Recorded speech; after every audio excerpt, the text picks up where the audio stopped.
దివ్యనామంలో ప్రతిరోజు ఈ కార్యక్రమాన్ని వీక్షిస్తున్న మీ అందరికీ నా ప్రేమపూర్వకమైన శుభాలు తెలియపరుస్తూ ఈరోజు తండ్రి ఇచ్చినటువంటి వాగ్దానాలను మనం నేర్చుకుందాం. యావేకి మహిమ. ఈరోజు అంశం యావేని ఎతుకువారు ధన్యులు అని రాయబడింది పరిశుద్ధ గ్రంథమైన బైబిల్ నుండి. ఈరోజు మీ అందరికి కూడా ఈ వాగ్దానాల ద్వారా యావే తండ్రికి కృతజ్ఞతాస్తుతులు చెల్లిస్తూ ఎలా ఉన్నారు, బాగున్నారా? ఈ దినమంతా తండ్రి మనందరినీ ఆశీర్వదించినట్లుగా ఈ వాగ్దానాలను మనం నేర్చుకుందాం. పరమ తండ్రికి మహిమ. అందరికీ షలోమ్ అండి, తండ్రికి మహిమ. ఈరోజు వాక్యాంశం యావేను ఎతుకువారు ధన్యులు అనే అంశాన్ని బట్టి తండ్రి యొక్క సన్నిధిలో ఈ వాగ్దానాలు మీ ముందు ఉంచుతున్నాం. కీర్తన గ్రంథము 22వ అధ్యాయం 26వ వచనంలో దీనులు భోజనం చేసి తృప్తి పొందుదురు, యావేను ఎతుకువారు ఆయనను స్తుతించుదురు, మీ హృదయములలో తెప్పరిల్లి నిత్యము బ్రతుకుదురు అని రాయబడింది. ఇక్కడ రాయబడిన మాట ఏంటంటే, ఎవరైతే దీనత్వం కలిగి ప్రార్థనాపూర్వకంగా కష్టపడితే తన కష్టార్జితను అనుభవిస్తూ చెమటోచి పనిచేస్తున్నట్టు ప్రతి ఒక్కరు కూడా తృప్తి తీరా భోంచేస్తారు. ఎవరు అంటే వారు దీనత్వం కలిగినట్టు వారు. ఎవరయ్యా వారు అంటే, దీనత్వం కలిగి రక్షకుడిని యావే అడుగుజాడని నడిచే వ్యక్తులు తృప్తి పొందుదురు, యావేను ఎతుకువారు ఆయన స్తుతించుదురు, వారి హృదయములలో తెప్పరిల్లి నిత్యము బ్రతికిదురని దావీదు ద్వారా ఈరోజు వాక్యాన్ని మనం నేర్చుకున్నాం. ఈరోజు మన హృదయాలలో నిత్యము ఎల్లప్పుడూ కూడా ఆనంద సంతోషాలతో ఆయన ఎతికే వ్యక్తులుగా మనం ఉండాలని ఈ వాగ్దానాల ద్వారా మనం నేర్చుకుంటున్నాం. కీర్తనలో 53వ అధ్యాయం 2వ వచనంలో వివేకం కలిగి యావేను ఎతుకువారు గలరేమో అని యావే తండ్రి ఆకాశము నుండి నరులను పరిశీలన చేసినని రాయబడింది. ఎవరయ్యా ఎతికేవారు, ఎవరయ్యా ఆరాధించేవారు అని చూస్తే వారు చేసే స్తుతుల పైన, వారు చేసే ఆరాధన పైన యావే కన్ను దృష్టి ఈ భూమి మీద ఉంటుందని సృష్టికర్త యావే వాక్యం దావీదు గారి ద్వారా మనతో చదివిస్తున్నారు. ప్రియ సహోదరి సహోదరులారా, మనము యావేని ఎతికే వ్యక్తులుగా ఉండాలి.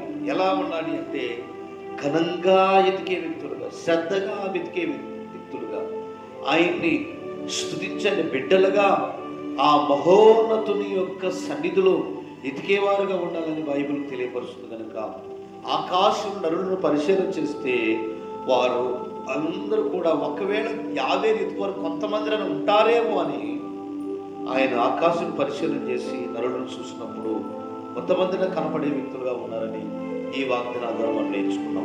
అలాగే 119వ కీర్తన 2వ వచనంలో ఆయన శాసనములను గైకొని, ఆయన శాసనములు గైకొనుసు పూర్ణ హృదయముతోనూ ఆయన్ని వెతికేవారు ధన్యులు రాయబడి. శాసనాలు అంటే యావే తండ్రి లేఖనాలు, శాసనాలను వెతికి ఆ శాసనాలను గైకొని శ్రద్ధ భక్తులతో అవి పరిశీలన చేసే భక్తులందరూ, మహనీయులందరూ వారి హృదయాలలో ఈరోజు సమృద్ధి కలిగినటువంటి దేవులతో మేలులతో నింపుతానని ఈ వాగ్దానాల ద్వారా మనం నేర్చుకుంటున్నాం.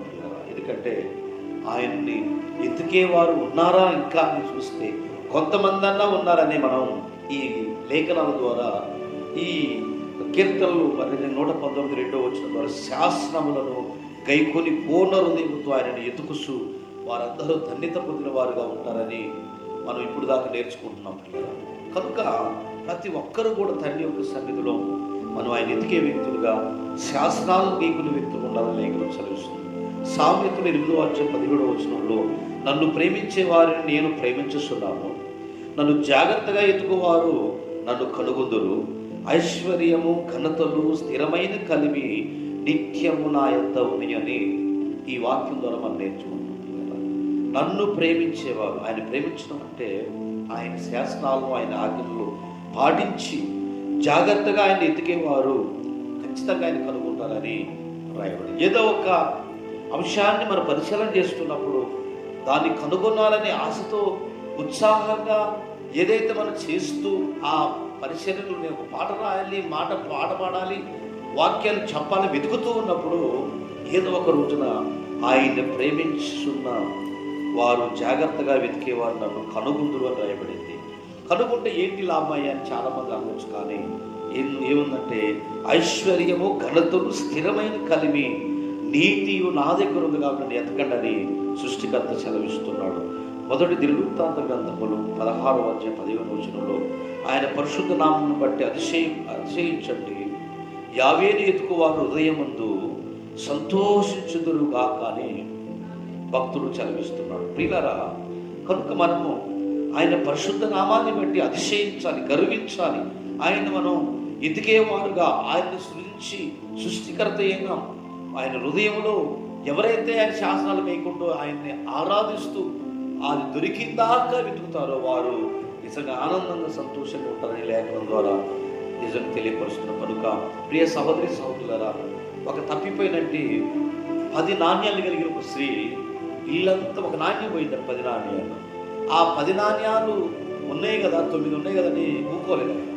ఒక్క నాణ్యం కోసమని ఇల్లంతా ఊడ్చి ఎతికి ఆ నాణ్యం దొరికి ఎంతో సంతోషించినట్లుగా రాయండి. అలాగే ఒక గొర్రె తప్పిపోతే 100లో 99 ఉన్నాయి, ఒక గొర్రెగా పోయిందని విడిచిపెట్టలే. కానీ ఆ ఒక్క గొర్రె కోసం వెతికి భుజములు వెతికించుకొని వచ్చిన రక్షకుడు వచ్చాడు. ఈరోజు మన పోయిదిలే ఎందుకులే అని చెప్పేసి ఎతకకుండా ఉండకూడదు. మంది కరెక్టే అని చెప్పకూడదు. కానీ అది ఏంటో పరిశోధన చేసి నీతి మార్గం ఎమడించే వ్యక్తులుగా ఉండాలని బైబిల్ తెలియపరుస్తుంది.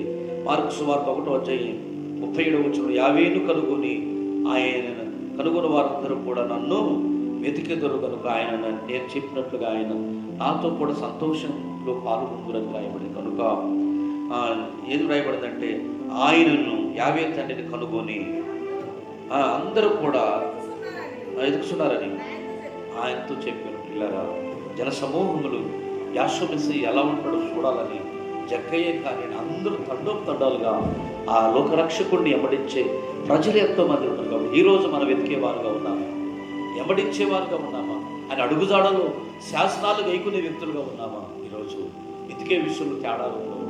ఇప్పుడు 1000 రూపాయల నోటు పోయింది, 10 రూపాయల నోటు పోయింది. ఈ 10 రూపాయల నోటు ఎతికినట్టుగా కాకుండా 1000 రూపాయల నోటుని శ్రద్ధగా వెతుకుతాం కదా.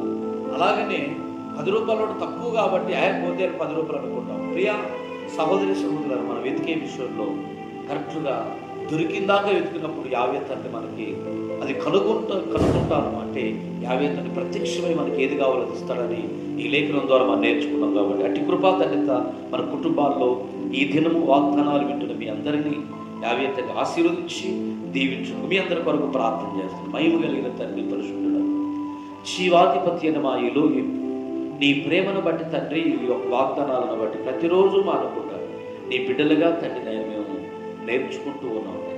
ఆశీర్వదించండి, దీవించండి, మహిమ కలిగిన హస్తవేసి కాపాడు రక్షించమని ఆశీర్వదించిన ఆయన నీ బిడ్డలందరినీ ఈరోజు వివాహ వేడుకలు, పుట్టినరోజు కార్యక్రమాలు, గృహ కూడికలు, స్వార్థ కొడుకులు జరిపిస్తున్న ప్రతి ఒక్కరిని ఆశీర్వదించి మేలుతో నింపి సహాయం చేయమని మమ్మల్ని అందరినీ చేతులకు అప్పచెప్పుకుంటూ మా కొరకు త్వరలో రానయ్యున్న నజరేయుడు యాషోమెస్సీ గారి శక్తి కలిగిన నామం ద్వారా అడిగి వేడుకుంటున్నాం తండ్రి, ఆమేన్. ఈ కార్యక్రమం గురించి అనేకలకు తెలియపరచండి, లైక్ చేయండి, షేర్ చేయండి, సబ్స్క్రైబ్ చేయండి. యావే మనందరినీ ఆశీర్వదించండి. షలోమ్ అండి.